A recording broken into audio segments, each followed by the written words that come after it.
fearless Nazib. অনেকদিন পর phone হাতে নিলাম, শুয়ে শুয়ে ফেসবুকে রিলস দেখতেছি। হঠাৎ করে আমার সামনে রিপন ভিডিও আসলো, দেখলাম সে ভালোই ভিডিও বানায়। তারপরে আমি আমার বন্ধু সাব্বিরকে বললাম, চল আমরা দুইজন একটু হাঁটে আসি। হাঁটার পর আমরা রিপন ভিডিও বানাই।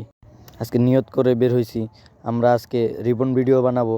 তারপরে আমরা গলির রাস্তায় দিয়ে হাঁটলাম। কিছুক্ষণ হাঁটার পর আমরা এখন মেন রোডে চলে আসলাম। এটা হলো জামালপুর মধুপুর ঢাকা মহাসড়ক হাইওয়ে। হাঁটার পর আমরা বাজারে চলে আসলাম। বাজারে আসার পর এক চাচাকে দেখলাম পান বিক্রি করতেছে। বাজারটা ভালোই বড়। তারপরে আমরা অনেকক্ষণ হাঁটার পর আমরা ক্লান্ত হয়ে গেলাম। এখন আমরা চার দোকানে ঢুকবো চা খাওয়ার জন্য। চাচা দেখলাম চা বানাচ্ছে। চাচার চা অনেক সুস্বাদু। আমরা ঢাকা থেকে আসার পর দৈনিক 2-3 কাপ করে চা পান করছি। এক কথায় অসাধারণ চা, খাঁটি গরুর দুধের চা, কোনো ভেজাল নাই। চাচাকে বললাম, চাচা 2 কাপ চা বানান।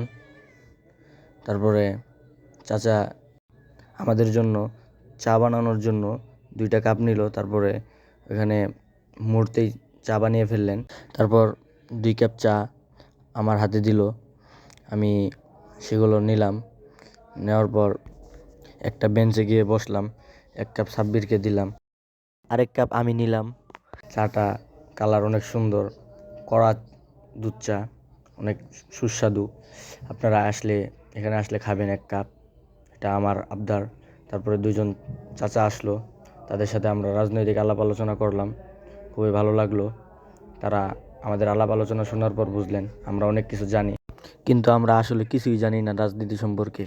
কিছুক্ষণ পর আমরা চা দোকান থেকে বের হলাম। বের হওয়ার পর এদিক ওদিক তাকিয়ে দেখলাম কোথায় যাওয়া যায়। তারপর আমরা স্কুল মাঠের দিকে রওনা হলাম। স্কুল মাঠে আসলাম। আসার পর কিছুক্ষণ এই স্কুল মাঠটাতে দাঁড়ায় থাকলাম।